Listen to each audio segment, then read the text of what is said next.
Hi, Internet. We played a couple tournaments these past couple weekends, and we want to talk about it. We aren't going to review our tournament paths, but we thought it'd be fun to chat about some key moments from our games. So time to roll off for attacker and defender.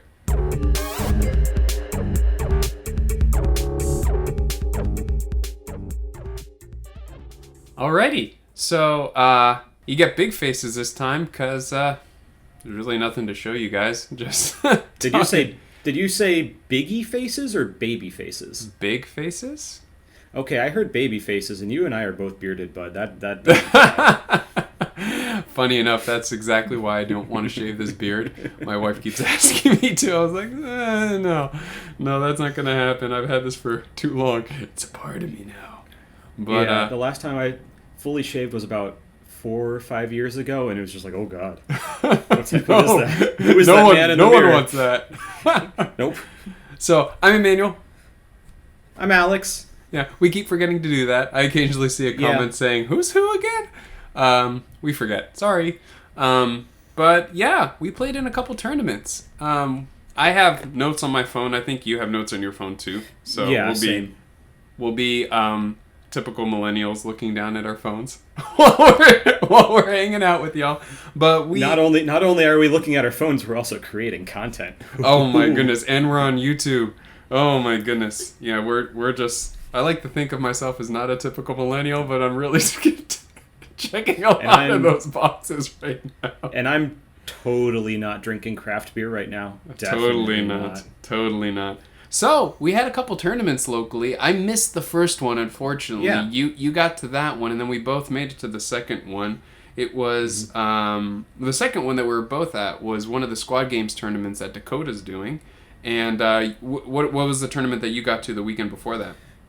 I got to one at Comic Quest, which is one of the local game stores down in Orange County in California, run by Eric, or Utsicle, if you know him through more of the Command Point online stuff.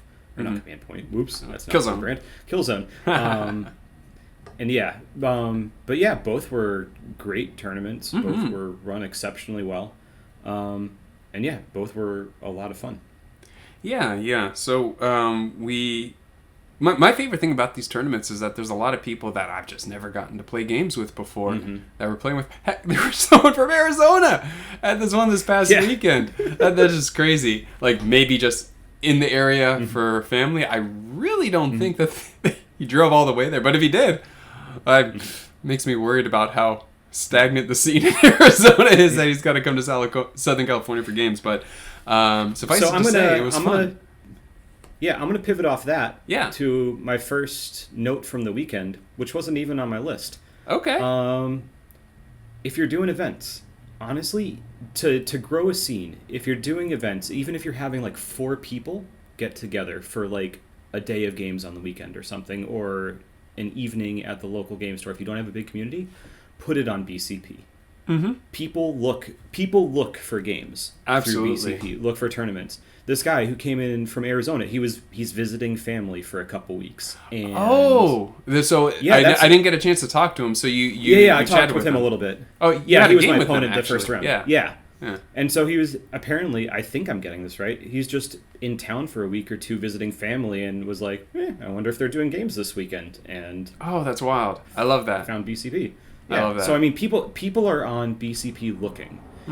You know, they may not be plugged into Discord or whatever networks that you use. Facebook's the other most common one to my knowledge. But people are looking on BCP. So if you're doing something with your burgeoning community, put it on there. Just throw That's it a cool out idea. there. Maybe you get a couple bites. Yeah. Maybe it takes you a few months to get a bite, but the growth is exponential. Once you get a few people in, then more and more just start rolling in. Yeah, and then people just know that their skill team, even locally, they might not know, and they might just be looking. It's like, I wonder if there's a GT somewhere. That's cool. So, what we wanted to do today was just talk about, we selected a handful of moments from across my tournament, but both of the ones that you went to, Alex, just to chat about. Do you want to start off? Sure. Let me reference my notes now. So actually, I'm going to go into the game. So we played each other in the second tournament I played in. As we're destined to. As is tradition. And I had the biggest brain fart halfway through the game. We were playing domination, so there's one central objective that's just where all the action is. Mm-hmm. And Emmanuel had a breacher boy there with dynamite, mm-hmm. which was the most terrifying thing on the face of the earth. With dynamite, with conceal, with way too many barricades, which he was just like trucking through, and no vantage points that you could access that could shoot down at it. So it was such a safe little hidey hole for me to like. That was my was my little sugar spot. Or is that a thing that people say? No, it is now. That was my sugar spot. It's a sweet spot. Sweet spot. There it is. Yeah, that was my words is hard. Yeah, it was the sweet spot. So the breacher boy was in his Splenda spot, and I had. And he had been given the +1, so I knew he had the move and dynamite available to him. Yes, he had dynamite too. But the comms had yet to go, and in my brain I was panicked because if he got an additional +1, he'd be able to both fall back and dynamite, and I'd be done for. So I was doing everything you had in my charged power. in. You had charged into him. That's why. And I just kept charging people in to keep trying to tie him up and do something about this. Mm-hmm. And then I remembered after the game that even if you have +2, you can't actually have your APL modified by more than 1. Yeah, I talked to you after the game specifically about that because you were saying, like, I see what you're doing there and I don't like it. And I'm on the opposite end of the table at this point. And I know I'm not in a good situation because it's going to be very crucial, my order of operations, to snake through. Because you had someone on me. I had 3 APL, so I needed to kill you with combat with another orc boy that had commando boy that had gotten in there. I needed to get rid of you in a way that you couldn't just charge another person in and charge and fight my breacher boy. Now that I've already spent just a scratch to survive. Sorry, there's a fly in here. Survive that first charge, so that way I could dynamite, right? So I'm sitting here. It's like I don't know what he thinks I could do. And I'm panicking because I was like, what is the golden move that I'm missing that's terrifying him? Because I'm worried about what he's going to do to me.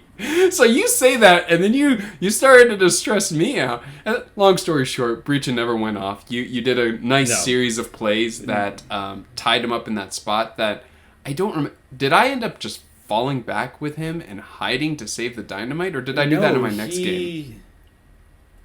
No, I think what happened was you charged someone in, killed the infiltrator that was holding him up, and then that's when the arc rifle snaked around with the arc +1 rifle. APL that's right. and got him. There's a reason why I blocked that out of my mind. Yeah.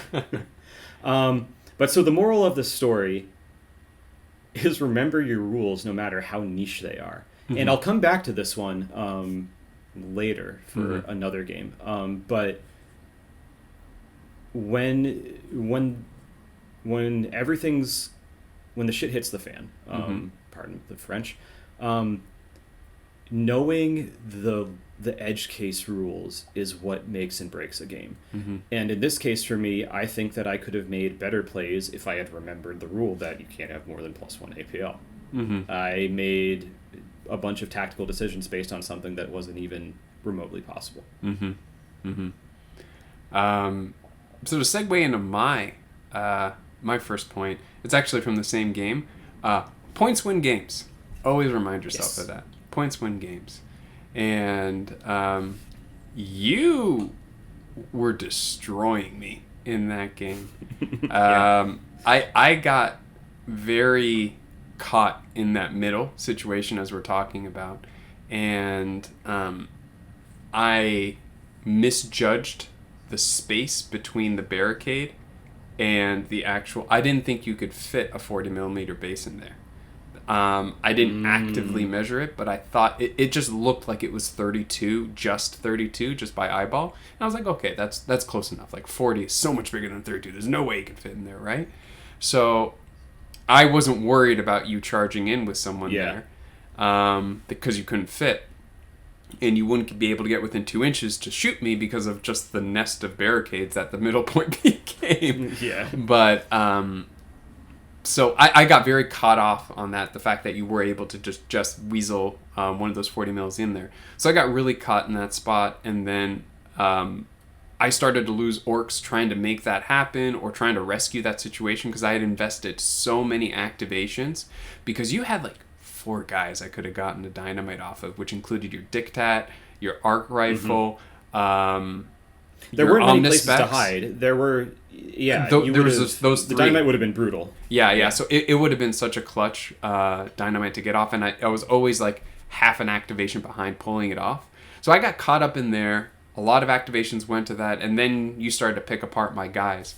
But in the end, points-wise, I was like 4 or 5 ahead of you, despite literally having like maybe 2 guys left on the board. I, just as we're playing that, I'm like, I lost this game. I'm not coming back from it. But as I'm looking at my secondaries, and I'm keeping up on secondaries, and I'm keeping pace on primaries, it was super evident that even halfway through the second turning point, I was still solidly in the lead, even though it felt like I was losing. So, helpful reminder to myself, because once you start getting on yourself, it's like, I've lost the game, I'm not coming back from this. You start to make bad decisions just because you're in your own head and your own worst enemy in that point.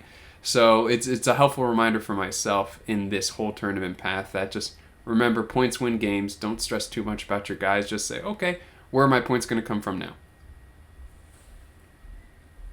I concur.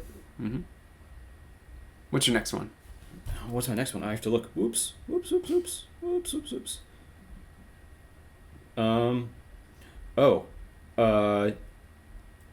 So we'll go with a serious one. And this is going to be funny coming from someone who plays Hunterclade. Don't get algorithmic. So what I mean by that, by don't get algorithmic, I mean don't get so attached to certain opening moves or certain sets of plays that they become so instinctive that you just automatically do it. I've now realized that I had an algorithmic moment in the first tournament, the one that Emmanuel was not at. I was playing for the win. My opponent, who I lost to, would eventually win the tournament, and instinctively I had the choice to decide who would go first turn, and I gave it to him. That's just kind of become my default these days, just because that makes my chances of going first second turn a little better. And this was 100% the wrong choice, because he had chosen to dash with an engaged Storm Guardian, which had Eldar's nasty grenade, plasma grenade, what it's called, the plasma grenade. And he then fleeted and chucked that grenade into the middle of my death ball of gunners and all their support, and took out my plasma and my leader and wounded my surveyor and dictat, all in the opening play. And it was brutal. He then proceeded to use that. We were playing Seize Ground. He proceeded to use that to take the board handily second turn, and we fought to a standstill after that. But just due to the particular mission, seizing those objectives early, and I couldn't flip them back. He just ran away with points, and it was a brilliant play, and it was 100% my fault because I gave him the activation first turn. If I had just taken the second to think about it, I could have blown that boy off the board with the grenade turn one, because you would have been super vulnerable trying to make that approach. Yep. Absolutely. Yeah. It's funny, I shut down that same play with the same player actually, because I actually chose to go first, and I, with my shush tactic, I moved everyone up, and I charged him with a regular boy where I saw him deployed, so he at most would be able to fall back, and a sacrificial boy, but it let me get into position so that way I could do stuff. Can't Eldar get +1 APL? No. I think they have. I mean, no one ever plays Craft Worlds, so there's a lot of stuff that he might be able to do that I don't know. But they can be treated as 1 APL higher with some flag thing that they get for point control, but I don't think they have a comms equivalent. I'm pretty sure it's a command point. It might only be on Dire Avengers, but they've got something. Who knows? Either way. If he wanted to fall back and just throw plasma or grenade at a lone commando boy, I still count that as a win. Yeah. But anyway, that's super, super important. And I used to fall into that trap as well, because I would always forward deploy my breacher with the dynamite. I would always do that. And I've increasingly not done that as much, and saving it for a round 2 dynamite, or for deploying my sniper instead into a better shooting spot that has more pays more dividends longer term and is a little bit more autonomous. So I completely get where you're coming from, because I went through that same realization. I think just before BAO, I started saying, I was like, let's hold the Breacher Boy back a little bit more. Yeah. Alrighty. All right, what's your next one? I've written this in my note as tall terrain troubles. This happened to me a couple times during the tournament. And for taller pieces of terrain, a lot of times you can lose track of the dudes on the other side, right? Yeah, that happened in our game. It also happened in my game against the same Craft Worlds player. Just with so many small people behind terrain, and it doesn't matter what terrain. You'll lose people behind Octarius. You'll lose people behind the ITC stuff, the MDF stuff. The only stuff you might matter. You might not lose them in Chalnath just because of all those windows, but still, like at certain angles, you won't be able to see through stuff or see through floors. Anything that's taller than a mini and is opaque, you're gonna lose something behind. Absolutely. I had an opponent who kept literally forgetting one of his own models because it was like on my side of the terrain, and so we'd get like through the first couple activations of a new turn, and I'd be like, "Oh hey, don't forget your guy," like because I realized he'd forgotten to flip the token over in initiative. He's like, "Oh right, thanks." Yeah. And then it's just something just to keep in the back of your mind. At a lot of bigger tournaments, you don't have the luxury of being able to walk around the board to see the other sides. So it can become pretty challenging to keep tabs of what's going on the other side of the board. I missed someone who had been given an extra APL, so I didn't judge their movement appropriately, and that's what led to my Breacher Boy dying. That's what you were talking about with your arc rifle, which is why I struck it from the memory banks. That was painful. But it also happened in that other game because I didn't realize someone was on the opposite side of a door that my Slasher Boy was going to come through, just because I didn't see the door on the other side of the terrain because it was on his half of the board, and I had forgotten he had moved there in the previous turn, and then halfway through the next turning point, I was like, oh shoot, that's right, there's someone there. So be aware of big terrain. Big advice I can give you is ask your opponent and do it yourself. Put tokens on top of terrain, so that way they're pointing down, so that way you see all these tokens lined up on something, so you remember someone's down there. You do it, your opponent does it, everyone has a better game, and no one's caught off in those gotcha moments. That's something that I think I learned from that moment, that I fell into that pitfall twice in a row. So I wanted to make sure that I drove that home by talking about it now. I'm going to remember it better now, but now everyone's going to benefit from that. Yeah.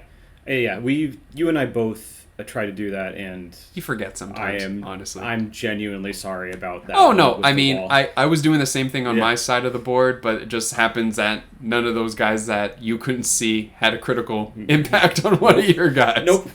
Yeah. Nope. It happens. Except for even poor Comms Boy once again tried to hide and did so unsuccessfully. I knew I was getting into that at that point. That was a calculated risk, which is why losing the dynamite wielding Breacher Boy was such a blow, because I knew I put my there was a calculated risk of you potentially getting around and shooting him, but I knew but I was banking on being able to at least kill your Omnispecs with that dynamite. So, because I had dynamite, but I also had Daka up, so I had a really good chance of punching through some robot nerds. But if I could get rid of the Omnispecs, then Comms Boy was fine. So I was like, okay, this is either going to happen or it's not. YOLO, and he did indeed only live once. with grenade in hand almost. I don't know that he could have even... He didn't make it through a game. I don't think that's even once. He lived about a half. So what do you got next? Hi, Internet. We totally didn't have a technical glitch. So this is not anything terribly mind-altering, but something mythical happened. Okay. In my... It was against the Death Guard player. This has never happened to me. It'll never happen again. I rolled 4 1s on Overcharge Plasma. Ah! So I saw this in your so dead. I saw this in your show notes, and I'm thinking, he said, well, do you want to tell the viewers what you had in your show notes? Wait. So the note is the mythical Yahtzee Overcharge. I thought it was 6. I thought you rolled all 6s. No, that's not exciting. Like, it is. Going into a Death Guard, you're like, okay, let's see those FNPs now when you got 24 wounds to save. That's not exciting. 4 1s when you overcharge is exciting. Oh, what a blunder. Oh, man. And poor guy. It was hilarious because it was... I had carefully calculate, like I had set this up beautifully. It was his last operative. The only two... I was trying to score a point on route to get a little more on secondaries. So, like, I had done this maneuvering in the third turn, gotten the plasma onto the point to help hold it, and then moved back into his half of the board so I could fire backwards at the Death Guard and try to claim him at that route point. Nope. No he dice. Just wants to die. Yep. And then ended up giving him the point for the one where you lose more models than the other person. I don't remember. I have nicknames for all of them. It's not calculated eradication. It's the other one. But yeah, So I helped him score his secondary by blowing myself up. That's mercilessly. Funny. You got to take a look at that STC. Something's wrong with it. Yeah, I'd even saved a command point just in case I rolled 2 1s and needed to re-roll one of them. Nope, just nothing you can do. Yep. Oh, that's funny. So my I'll take a turn on going on a little bit of a serious note. It's hard for me to not give advice while playing this game. Alex had a tough love talk with me after one of our recent tournaments, and you said something to the effect of, it's a tournament game. You're not teaching. Your responsibility is the accuracy of the game and your rules. You do not need to play yourself. Because one of my biggest habits is giving people advice while we play. It's just how I'm used to playing, especially playing with Alex and giving each other advice so I can have a harder game so I can learn and get better. But also so you don't fall into any unfortunate gotcha moments, which just don't feel good. And my way of coping with my need to help and need to give advice and tips is I just didn't talk as much in the tournament. I distinctly remember thinking, like, I wanted to say things. It's like, nope, that's advice. Nope, that's advice. So I was just like very like not talking for a lot of the games I was playing. And then despite all of that, I still ended up giving a lot of advice in the tournament. So it is what it is. It's something that I think is fair to say that you're playing in a tournament. It's a competition. You don't help the other team shoot baskets on your side of the court, right? Right. And it's not too different from that, except for the fact that you're not both playing basketball. One of you can sometimes pull out a hand grenade and throw it in your opponent's dugout. I don't know sports. Sports is hard. You know what I'm saying. Blood Bowl. It's Blood Bowl. Blood There you go. But it's different in a sense, but it's also same in a sense. It's a habit that I don't know if I'll ever break, but aside from just being mute. But but that was my one takeaway. It's hard for me not to do that. Yeah. I think it's important to acknowledge that people who spend a lot of time teaching this game to friends or doing friendly matches where you're having lots of conversations back and forth to make sure that both people are playing a really good game when you're training to make both people better. There's nothing unsportsmanlike about deviating from that on tournament days. Like Emmanuel alluded to, what I said was your jobs are to make sure that the core rules of the game are being followed. Both you and your opponent are following the core rules. When your opponent makes a mistake, you point it out to them. When you make a mistake and your opponent points it out to you, you acknowledge and be like, yep, 100%, my bad. And you roll it back and do whatever it takes to correct it. But then the third thing is that you are responsible for your opponent understanding the rules of your kill team. That's not their responsibility. Ideally, everyone knows the rules to every team. You're accountable feasible. for your rules if asked. Yeah, I think is a better way to say it. Yes, you're accountable for your rules if asked, and also, I think, responsible for letting your opponent know ways in which you can severely break the core rules of the game with your team. Like with commandos, it would be, if someone's unfamiliar with commandos, be like, I can charge from conceal. There's nothing you can do about it.